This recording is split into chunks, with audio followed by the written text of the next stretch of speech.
Dígame sí, dedito para arriba, en serio. Espero que estén muy bien, cada uno de ustedes.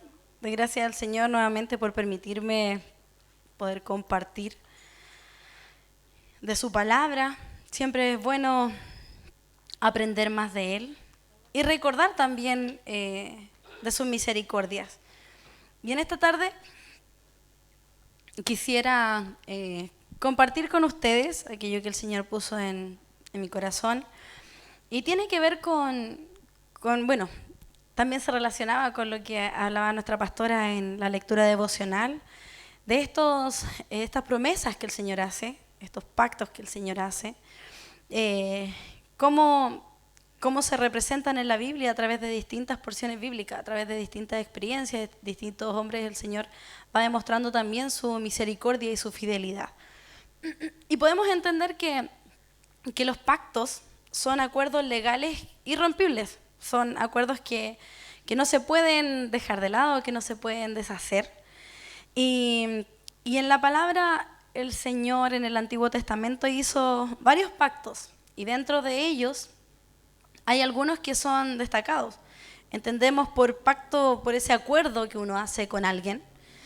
Y el Señor hizo acuerdos con sus hijos. Tenemos el pacto que hizo con Abraham y cómo el Señor le prometió que bendeciría su descendencia, que sería muy grande su descendencia, como las estrellas del cielo, y el Señor lo cumplió. Cómo hizo pacto con Noé, cuando el Señor le dice: no volveré a destruir la tierra a través de un diluvio. Es más, dejaré una señal para que se acuerden de este pacto. El Señor dejó el precioso arco iris. Y así también el Señor hizo pacto, bueno, con el mismo pueblo de Israel. Una y otra vez el Señor sabía que ellos, a pesar de que no cumplían sus promesas, el Señor sí cumplía su palabra y su parte del pacto. El otro día leía un comentario bíblico y decía que, referente al pueblo de Israel, decía que el Señor no cumplía su parte del pacto porque el pueblo era infiel. Y yo dije, oh, o sea, el Señor no siempre cumple sus promesas. Y yo dije, pero ¿cómo puede ser esto? Y lo leía una y otra vez. Y no quiere decir que el Señor no cumpla sus promesas, jamás ha sido así. Sino que todo pacto tiene una condicionante, tiene una condición. Entonces yo te doy esto, pero tú tienes que estirar la mano. Si no estiras la mano no lo vas a tener. Entonces el pueblo de Israel no hacía lo que tenía que hacer para poder alcanzar la promesa del Señor. Y así es como el Señor una y otra vez tuvo misericordia de Israel. Cada uno de nosotros sabemos que en la actualidad los pactos o los compromisos que se hacen, si no es con una firma y una huella, ojalá, no tiene validez. Ya la palabra no sirve. Entonces, incluso en el colegio, cuando hablamos con apoderados, nos dicen: no respondan nada de pasillo, ni una conversación de pasillo con los apoderados, porque después el profe lo olvida y después el apoderado dijo que dijo. Entonces nos tienen prohibido ese tipo de conversaciones. Y uno igual, pues así, profe, una consulta. Profe, y uno igual cae redondito. Y después uno se olvida. O sea, yo, que sí, se me olvidan con facilidad las cosas, se me olvida. Y a veces me dicen: profe, si yo hablé con usted, le dije que no iba a venir mi hijo tal día porque estaba enfermo, porque fuimos donde mi abuelita. Y yo, ¿en qué momento me dijo eso? Y si no hay una firma de por medio, no lo tengo que aceptar. Y ya los apoderados ya saben que... Yo les digo, si me lo dice ahora, se me va a olvidar. Ya los anticipo. Así que ya no me dicen nada de pasillo. Pero así vemos cómo en todo sentido tenemos que tener acuerdos y que estos acuerdos sean válidos. Incluso con mi hija Elizabeth hacemos nuestros pactos y es la promesa de garrita. Entonces nos damos el dedito cuando hacemos compromisos, pero a veces yo puedo estar con la mano así y siento un dedo que me agarra. Me dice: hiciste la promesa de que puedo ir a jugar a la plaza. Y me agarra. Y yo le digo: no, porque ahí tenemos que conversar de que el pacto en realidad es un compromiso que ambas partes tienen que estar de acuerdo. Pero siempre ahí me pilla desprevenida y me agarra la garrita. Pero de una u otra manera tenemos alguna forma nosotros de hacer pactos y compromisos con las personas. Y el Señor lo hacía. lo hacía con su pueblo. Yo creo que hasta el día de hoy, por supuesto, lo hace con nosotros. Y en la Biblia, en la palabra del Señor, hay una porción muy hermosa de un pacto que representa la misericordia también de Dios. Vamos a ir comparándolo cómo es el Señor con nosotros. Y se encuentra en 2 de Samuel, capítulo 9.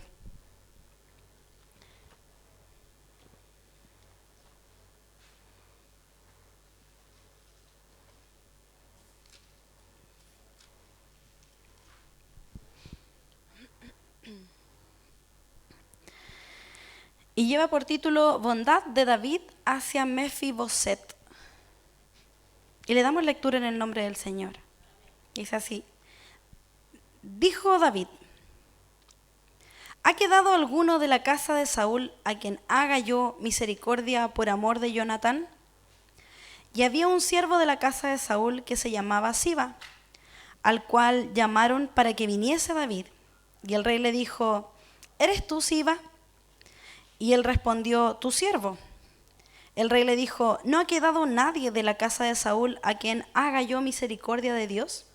Y Siba respondió al rey: aún ha quedado un hijo de Jonatán, lisiado de los pies. Entonces el rey le preguntó: ¿dónde está? Y Siba le respondió al rey: he aquí, está en la casa de Maquir, hijo de Amiel, en Lodebar. Entonces envió el rey David y le trajo a la casa de Maquir, hijo de Amiel, de Lodebar. Y vino Mefiboset, hijo de Jonatán, hijo de Saúl, a David, y se postró sobre su rostro e hizo reverencia.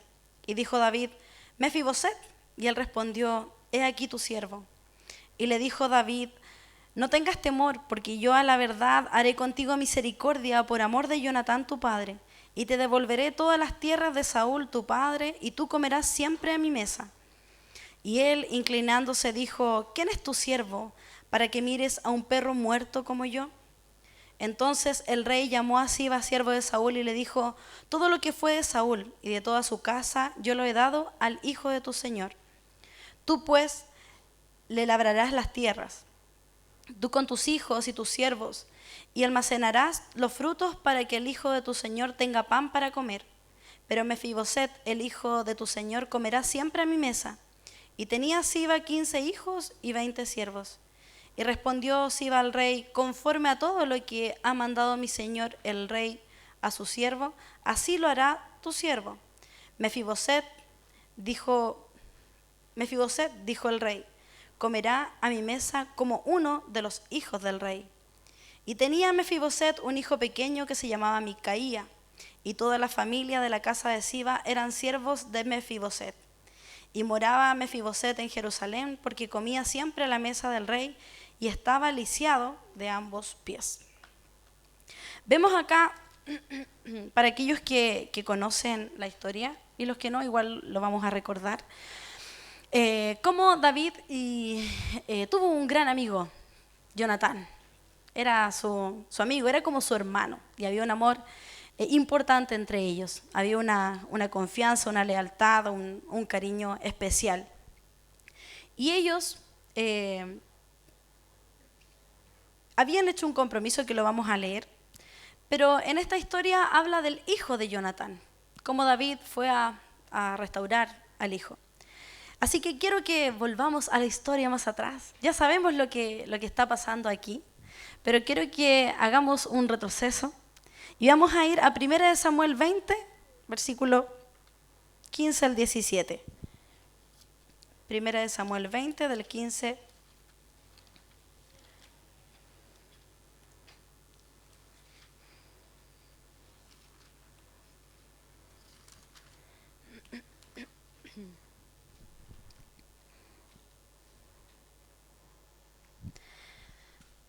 1 Samuel 20, del 15 al 27. Para contextualizar un poquitito. Nosotros, si bien recordamos, antes de que David estuviera en el trono, estaba Saúl. Y Saúl tenía un hijo llamado Jonatán. Y ese hijo era muy buen amigo de David. Pero lamentablemente Saúl, en su corazón se endureció. Y Saúl sabía que David sería quien sucedería su trono. Y en Saúl empezó a existir esta envidia y celos por David. Y lo empezó a perseguir. Pero Jonatán era su amigo. A Saúl eso no le importó. De una parte yo he leído que diga, Saúl tuvo cuidado porque era el mejor amigo de su hijo. No, no. Lo persiguió con todo. Y dentro de toda esa situación, David y Jonatán, ellos seguían unidos. Es más, Jonatán lo protegía de su propio padre. Le decía, mira, si mi papá viene yo te voy a dar una señal y te voy a decir cómo esconderte y tranquilo, porque cuenta conmigo. Se querían demasiado. Y vamos a leer en qué momento ellos hacen un pacto. En el versículo 15 de 1 Samuel 20, le dice Jonatán a David, y no apartarás tu misericordia de mi casa para siempre, cuando Jehová haya cortado uno por uno los enemigos de David de la tierra. No dejes que el nombre de Jonatán sea quitado de la casa de David. Así hizo Jonatán pacto con la casa de David, diciendo, requiéralo Jehová de la mano de los enemigos de David. Y Jonatán hizo jurar a David otra vez, porque le amaba, pues le amaba como a sí mismo. Aquí, en este pacto, Jonatán le dice, por favor, que los de mi casa, que los de mi descendencia no desaparezcan. Ten misericordia con los que vengan de mi familia. Y Jonatán aceptó. Al nombrar, no dice que a lo mejor David aceptó. No dice, David aceptó, le dio la mano, hicieron promesa de garrita, no sé cómo habrá sido ese pacto. Pero sí, sin duda, al hablar de que hicieron pacto, es porque hubo un acuerdo de ambos. Y aquí es como comienza todo. Había un pacto ya de por medio. Había un pacto entre estos dos amigos, un pacto de lealtad, un pacto de protección, un pacto de misericordia. Y más adelante, vamos a avanzar un poquitito en la historia, en 1 Samuel 31, del 1 al 7. Aquí estaban jóvenes ellos dos, eran unos chiquillos.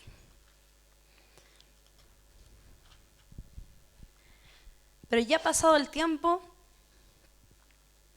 vamos a leer. 1 Samuel 31, del 1 al 7, dice, los filisteos pues pelearon contra Israel, y los de Israel huyeron delante de los filisteos y cayeron muertos en el monte de Gilboa.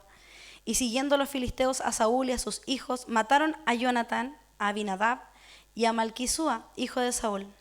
Y arreció la batalla contra Saúl y le alcanzaron los flecheros, y tuvo gran temor de ellos. Entonces dijo Saúl a su escudero, saca tu espada y traspásame con ella para que no vengan estos incircuncisos y me traspasen y me escarnezcan. Mas su escudero no quería porque tenía gran temor. Entonces tomó Saúl su propia espada y se echó sobre ella. Y viendo su escudero a Saúl muerto, él también se echó sobre su espada y murió con él. Así murió Saúl en aquel día juntamente con sus 3 hijos y su escudero y todos sus varones. Y el 7. Y los de Israel que eran del otro lado del valle y del otro lado del Jordán, viendo que Israel había huido y que Saúl y sus hijos habían sido muertos, dejaron las ciudades y huyeron, y los filisteos vinieron y habitaron en ellas. Aquí ya pasamos al final del reinado de Saúl. Aquí termina este reinado de Saúl. Como señala la Escritura, murió Saúl y también murieron sus hijos. Murió Jonatán, el mejor amigo de David. Y quien tenía que tomar el trono esta vez era David. David tenía que regir el cargo, tenía que hacer lo que el Señor había planificado, la voluntad de Dios. David ya lo sabía. Y dentro de esta situación,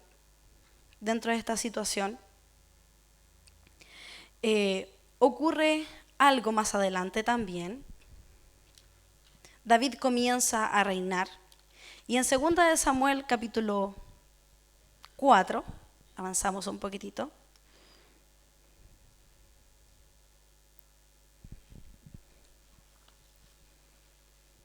Segunda de Samuel 4, versículo 4, dice así: Y Jonatán, hijo de Saúl, tenía un hijo lisiado de los pies. tenía 5 años de edad cuando llegó de Jezreel la noticia de la muerte de Saúl y de Jonatán, y su nodriza le tomó y huyó. Y mientras iba huyendo apresuradamente, se le cayó el niño y quedó cojo. Su nombre era Mefiboset. Y aquí aparece Mefiboset, en esta parte de la historia, hijo de Jonatán. Vemos cómo hay una secuencia de situaciones que ocurren, que son importantes, que marcan hitos, y vemos cómo llegamos aquí a Mefiboset y el por qué era lisiado de los pies. Y de ahí nos saltamos ya a 2 de Samuel, capítulo 9, lo que leíamos recién, al inicio, perdón, donde David se hace una pregunta y dice: ¿habrá alguno de la casa de Saúl a quien haga yo misericordia por amor de Jonatán? Sabe que antiguamente, bueno, todavía yo creo, pasan muchas cosas similares, pero cada vez que se cambiaba de reinado, el rey posterior eliminaba toda la descendencia del rey anterior. Se eliminaba ese linaje. No podía haber nadie. ¿Por qué? Porque ¿qué pasaba? Que si había uno, podría querer reclamar la corona en algún momento. Podría querer reclamar el poder. Entonces, probablemente todo el pueblo arrancó por lo mismo, por miedo, toda la casa de Saúl, quizás los que quedaban, o la nodriza, tal vez por este deseo de proteger al bebé, arrancó también. Pero se supone que ya no quedaba nadie. Pero David un día se acordó del pacto que hizo con su amigo y dijo: ¿habrá alguien de la casa de Saúl que yo pueda tener misericordia, que yo lo pueda ayudar, que yo pueda hacer algo por él? Y buscó, preguntó, y aquí aparece un siervo, un hombre que era siervo de Saúl, y le pregunta: ¿tú sabes de alguien? ¿Te han contado alguna cosa? Y le dice: sí. Le dice: yo conozco a alguien. Dice: aún ha quedado, en el versículo 3, aún ha quedado un hijo de Jonatán lisiado de los pies. Y mire, nos vamos a detener un poquitito aquí. Nos vamos a detener un poquitito en esto. Porque cómo presenta Siba al hijo de Jonatán. Yo creo que sí se sabía el nombre probablemente. O si no, sí hay un hijo. Pero le dice: sí, hay un hijo de Jonatán lisiado de los pies. Y le da una característica. ¿Se ha dado cuenta que yo he estado haciendo este ejercicio hace un tiempo de no mencionar a las personas por sus características físicas? Porque digo, ya, no tengo que hacer eso. Pero por lo general uno dice: no, ¿quién es la Lisette? No, esa chiquitita ahí con los dientes medio raros. No sé. Uno tiende a hacer eso. Que no, el gordito, el orejón, pues cómo no. Entonces, uno tiende a mencionar a las personas por sus características físicas. Y no siempre son las características que a la persona más le agradan. Por lo general, son las características que no le gustan, si se fija. Incluso hay un cortometraje que es bien bonito, que es de un orador, escritor, actor, es cristiano. Y en ese cortometraje, a lo mejor muchos lo han visto, que es El Circo de la Mariposa. No sé si les suena. Y es bien particular porque hablan de se lo voy a contar así poquito, de dos circos, que uno se llama el Circo de la Mariposa y el otro es otro circo normal. Y en el otro circo, que es supuestamente normal, hay puras personas que tienen alguna dificultad física. Y los presentan, es como el circo de los fenómenos. Y los presentan así. Y la gente va a ese show. Y ahí había un joven que no tenía sus extremidades, que él es incluso el que escribe, el que relata todo esto. Y este joven, cuando lo presentaban, decían: y aquí el fenómeno de la naturaleza, el que mismo Dios le dio la espalda. Y así hacen la presentación dentro de ese circo. Y un día el dueño del otro circo va a ver ese show, dice: voy a ver qué pasa ahí. Y se da cuenta que lo presentaban de una manera extraña. Y se acerca y le dice, eres maravilloso. Y él lo mira y se enoja, incluso lo escupe al rostro. Y el dueño del circo de la mariposa se va, dice, yo me retiro lentamente. Y pasa que a los días después este joven llega al otro circo. De alguna manera se la ingenió y llegó al otro circo. Lo encontraron incluso entre medio de unas maletas, porque como no tenía sus extremidades no podía trasladarse a lo mejor como todos los demás. Y empezó a conocer a la gente de ahí. Y un día alguien le pregunta, ¿y tú vas a participar en el circo? Y el dueño del circo le dice, es que este circo, lo mira y le dice, no es un circo para fenómenos. Oh, esa parte es dolorosa. Le dice, aquí no hay show de fenómenos. Y él le dice, ¿pero por qué me dice eso? Y le dice, sí, dice, si tú, el mismo hombre despreciado por Dios. Le dice, que Dios le dio la espalda.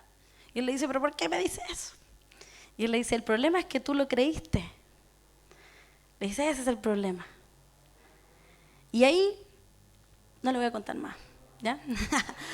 Y ahí después, no, él descubre que ese circo, había muchas personas que tenían, todos tenían dificultades, pero lo que se hacía realce ahí era la fortaleza de la persona, la característica positiva, lo bueno que tenía la persona. Y a mí me llamaba la atención y me recordaba de esto cuando leía acá. Porque a veces decimos, mira, este pobre, este miserable, el que está en tal lugar, este que es lisiado de los pies, este que es un pecador, este que tiene problemas, ¿no? El hermanito, el que siempre ahí anda con problemas. Esa es la persona, ¿no? La vecina, el que puro se queja. Entonces a veces, y nosotros mismos nos presentamos de esa manera. ¿Y sabe qué? Miren lo que le dice David. Después de que él le menciona. Cuando le dice el lisiado de los pies, entonces el rey le preguntó, ¿dónde está? ¿Le hace algún comentario al respecto? Le dice, oh, pobrecito, qué pena que esté pasando por eso. Qué fome. No le dice nada de eso. Le dice, ¿dónde está? Por favor, tráiganlo. Es como que en el fondo no me importa eso. O sea, lo que quiero saber es si existe esta persona y váyanla a buscar, por favor. Y ahí sigue avanzando esta historia. Y le dice, sí, va para allá. Dice en el versículo 5. No, antes, en el 4. Dice, el rey le preguntó, ¿dónde está? Y Siba respondió, he aquí está en casa de Maquir, hijo de Amiel, en Lo-debar. En Lo-debar. ¿Sabe qué buscaba? ¿Qué significaba Lo-debar? Bueno, hay varios significados en todas partes, pero dentro de los que, o la mayoría en realidad coincidía en algo similar. Se dice que Lo-debar, como significado, tiene que ver con el dolor, la miseria, la tristeza, la oscuridad, la soledad, la desesperación. Se dice que Lo-debar era un lugar cercano al mar de Galilea, sin condiciones para vivir dignamente. Era un lugar completamente desolado. Incluso dice que era una tierra tan severamente árida que era impensable que diera frutos o que se pudieran criar animales. O sea, prácticamente era una tierra que no estaba apta para vivir. O sea, nadie querría, me quiero comprar una casa en Lo-debar. No. Era un lugar donde iban las personas que eran despreciadas. Las personas que se sentían completamente ya que no servían para nada. Era un refugio de los marginados. Incluso también, dentro de un comentario bíblico, encontraba que separaban la palabra Lo-debar como lo, no, y debar, palabra, que quería decir que era un lugar donde no había palabra de Dios, donde ahí no llegaba la palabra de Dios. Imagínense la desolación de aquel lugar. Imagínense en el lugar donde estaba Mefiboset. Entonces estaba inserto en un lugar completamente vacío, hueco, un lugar triste, un lugar donde nadie quisiera estar. Versículo 5 dice, entonces envió el rey David y le trajo de la casa de Maquir, hijo de Amiel, de Lo-debar. Lo trajeron para acá. Y vino Mefiboset, hijo de Jonatán, hijo de Saúl, a David. Y se postró sobre su rostro, hizo reverencia y dijo David, Mefiboset. Y él le respondió, he aquí tu siervo. Mire, David cuando le habían hablado le habían dicho, lisiado de los pies. Y David cuando lo ve, ¿qué le dice? Oh, lisiado, no le dice eso. Le dice Mefiboset. Lo nombra por su nombre. Aunque aún así su nombre tampoco era muy alentador. Uno de los significados dice que es el que esparce vergüenza, el que denota de sí mismo la vergüenza. Pero David, de alguna manera, lo mira y no lo llama por su debilidad. Y le dice algo muy lindo, le dice, no tengas temor. Imagínese cómo habrá venido Mefiboset a este lugar si era sabido que los reyes tenían que eliminar a la descendencia del rey anterior.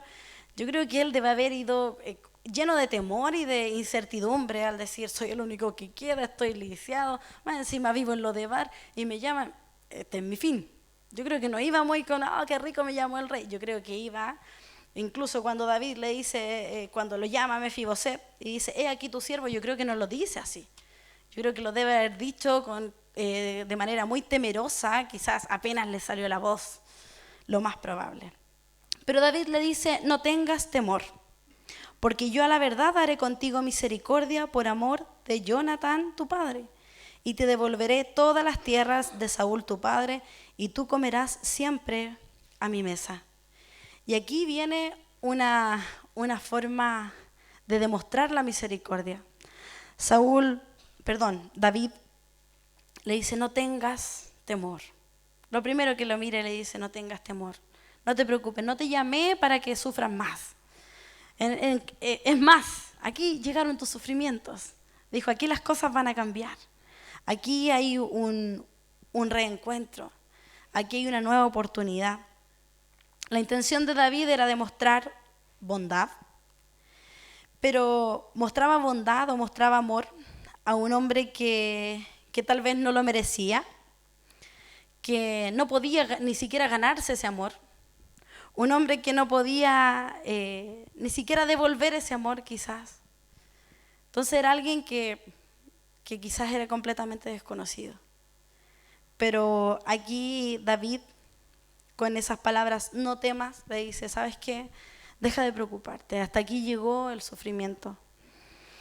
Y Mefiboset, mire lo que le dice, versículo 8. Dice, y él inclinándose dijo, ¿quién es tu siervo para que mires a un perro muerto como yo?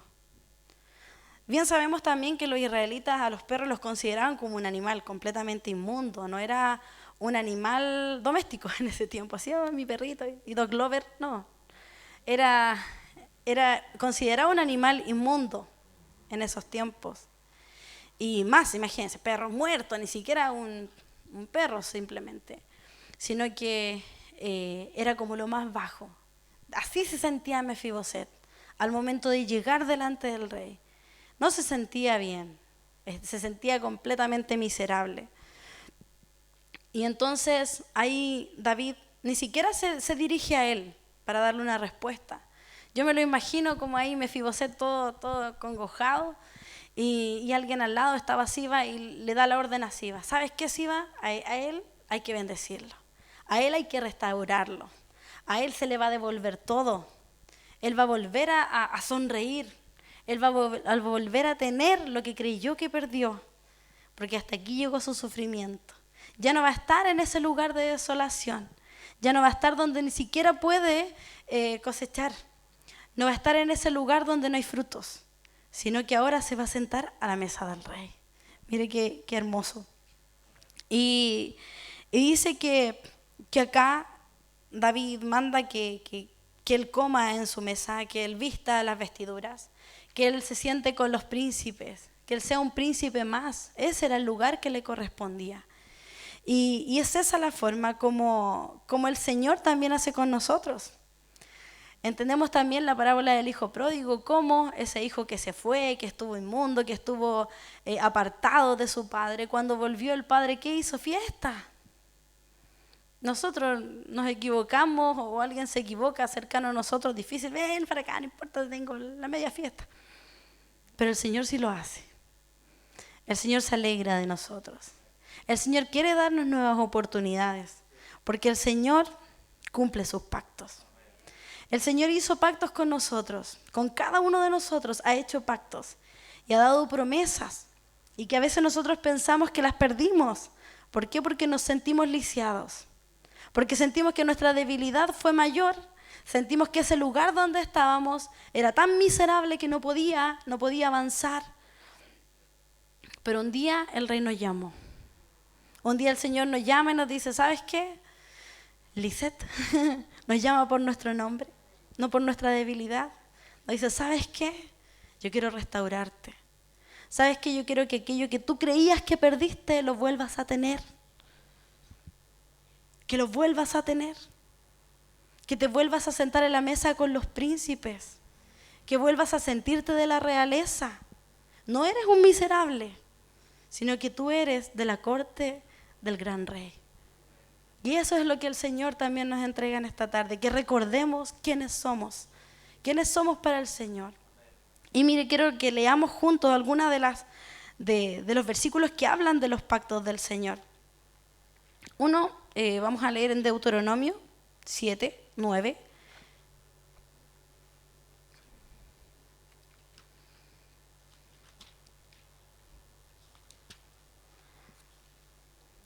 Dice, conoce pues que Jehová tu Dios es Dios, Dios fiel, que guarda el pacto y la misericordia a los que le aman y guardan sus mandamientos hasta 1000 generaciones. Salmo 103, 17 y 18.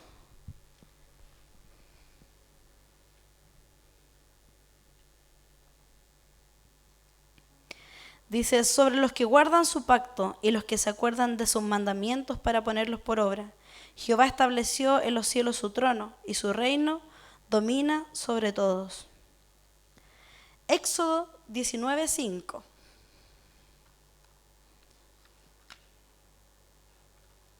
Éxodo 19:5.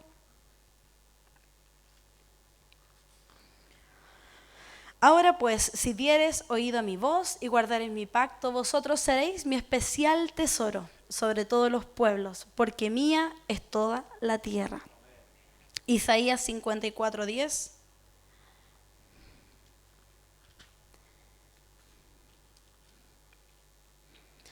Dice, porque los montes se moverán y los collados temblarán, pero no se apartará de ti mi misericordia, ni el pacto de mi paz se quebrantará, dijo Jehová, el que tiene misericordia de ti. Y Salmo 89:34.